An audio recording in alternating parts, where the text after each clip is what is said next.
बेटी बनी बहू। ये कहानी उस डरी हुई लड़की की है जिसकी शादी 3 महीने में तय हो चुकी है। अरे क्या रमा, क्यों उठ गई बेटा इतनी जल्दी? थोड़ी देर और आराम कर लेती ना।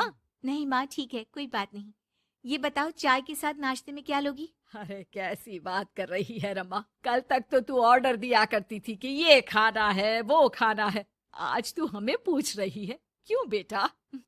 माँ अब ऐसे ही बोलिए ना, क्या खाएंगी? बेसन की रोटी बना दूं दही के रायते के साथ? माँ कुछ सोचती है फिर कहती है, अच्छा सुन, ये बता, रोहन का फोन आता है? शादी होने वाली है तेरी उससे, बात करती रहा कर। हाँ हाँ हाँ माँ, बात होती रहती है, मॉर्निंग में मैसेजेस भी डालती हूँ। अच्छा माँ, नाश्ता बना कर आती हूँ। ये बदलाव रमा में अचानक आए थे। कहाँ तो वो देर से उठती, बिस्तर पर ही नाश्ता खाना और आराम से नहाना। माँ ने बचपन से ही किसी राजकुमारी की तरह रखा। पढ़ने में होशियार और काफी सोचने वाली लड़की थी रमा। क्या बात है, आज तो नाश्ता बिल्कुल अलग बना है। ये कॉम्बिनेशन अपने घर में तो मैंने नहीं खाया। पापा, वो रोहन की मम्मी सोमवार को यही खाती है, इसलिए मैंने बनाया सीखने के लिए।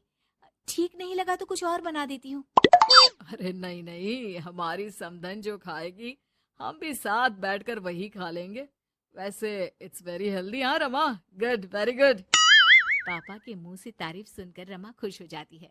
वो रोहन को फोन करती है, पता है पापा ने मेरे हाथ के नाश्ते की तारीफ की, बोल रहे थे it's very tasty Rama. Good good, सही है। अच्छा देखो, कल मम्मी पापा कुछ भी ग्रीन वेजिटेबल का खाते हैं, जैसे पालक पनीर या फिर मिक्स सलाद के साथ ब्राउन ब्रेड। तुम बना लेना कल, और हाँ पिक्स शेयर करना, मैं माँ को दिखा दूंगा। ठीक है, भेज दूंगी। अगले दिन रमा फिर कुछ नया बनाकर रोहन को फोटो भेजती है। अपनी माँ को दिखा देना, ये मैंने बनाया है। तभी वहाँ उसकी माँ आ जाती है। ये क्या बेटा, ये हाथ कैसे चल गया तुम्हारा? अरे कुछ नहीं माँ, वो तो बस ऐसे ही। आप बताओ ना, क्या चाहिए? अरे कुछ नहीं बेटा, ला मैं हाथ में दवा लगा देती हूँ। माँ हाथ में दवा लगा रही थी कि पता नहीं रमा क्या सोच रही थी। थोड़ी परेशान सी थी। क्या हुआ रमा, क्यों परेशान लग रही हो? रोहन से कोई बात हुई है क्या? नहीं माँ, आज जो बनाया उसकी फोटो मांगी थी रोहन ने, दे तो दी, लेकिन अभी तक कोई रिप्लाई नहीं आया। माँ कुछ सोचती है, फिर रमा के फोन से उसके जले हुए हाथ की फोटो खींचकर भी रोहन को भेज देती है। अरे माँ, ये क्या कर रही हो? वो सोचेगा कि मुझे काम करना आता ही नहीं। हाँ तो सोचने देना, पढ़ाई में नहीं मिल पाता था वक्त, जितना सीखा है काफी है। वक्त के साथ ही खाना बनाना, घर संभालना सब कुछ आ जाता है। थोड़ी देर में रमा के फोन का मैसेज बजता है। रमा के पास रोहन का फोन आ जाता है। माँ को ये खाना देखने में ही अच्छा नहीं लगा, बोल रही थी कि तुम्हें बोल दूं कि अच्छे से बनाना सीखे। ना हो तो कोई क्लास ज्वाइन कर ले, मैं पैसे दे दूंगा। और हाँ, प्लीज यार ऐसी डरावनी जलने कटने खून खराबे वाली फोटो मत भेजा करो। जल गई क्या? तुम्हें खाना नहीं बनाना आता क्या? मुझे ब्लेम मत करो। मैंने ब्लेम करने के लिए नहीं, बस अपनी सीरियस एफर्ट दिखाने के लिए ये फोटो भेजी थी। वैसे भी मैंने नहीं, मॉम ने भेजी थी, पता नहीं क्यों। ओ यार, तुम्हारी मॉम क्यों इतना इंटरफियर कर रही है? वैसे अभी ये हाल है तो बाद में तो वो हमारे घर में ही ताक जाग करती रहेंगी। उनसे कहो कि मैं तुम्हें उस घर के लिए तैयार कर रहा हूँ जहाँ अब तुम्हें पूरी जिंदगी रहना है। रमा को रोहन की बात ठीक नहीं लगती। वो फोन रख देती है, लेकिन सोच में पड़ जाती है कि आखिर वो ये बात माँ को बताए कि नहीं।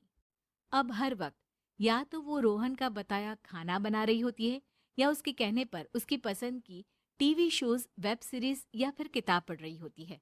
क्या बात है रमा, आजकल मैं देख रही हूँ कि तुम बहुत परेशान सी रहने लगी हो। कोई बात हो तो बता दो बेटा।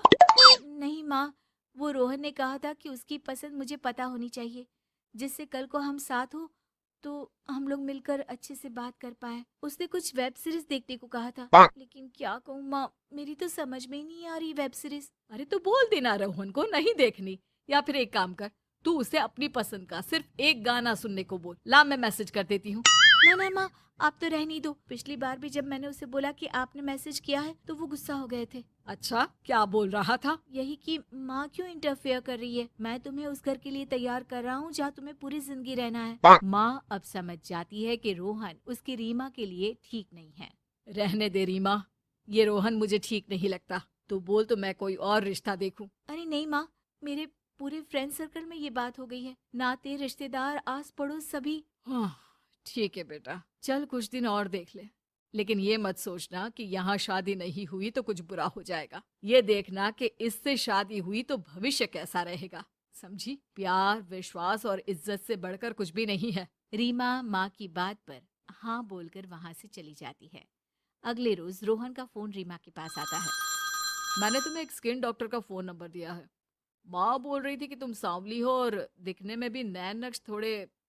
एक काम करो ना, तुम इनसे अपना ट्रीटमेंट शुरू करवा लो। होप कि थोड़ी देखने लायक हो जाओ। आज तक रीमा से किसी ने इस तरह बात नहीं की थी। वो ये बात सुनकर सीधे शीशे के सामने खड़ी हो जाती है।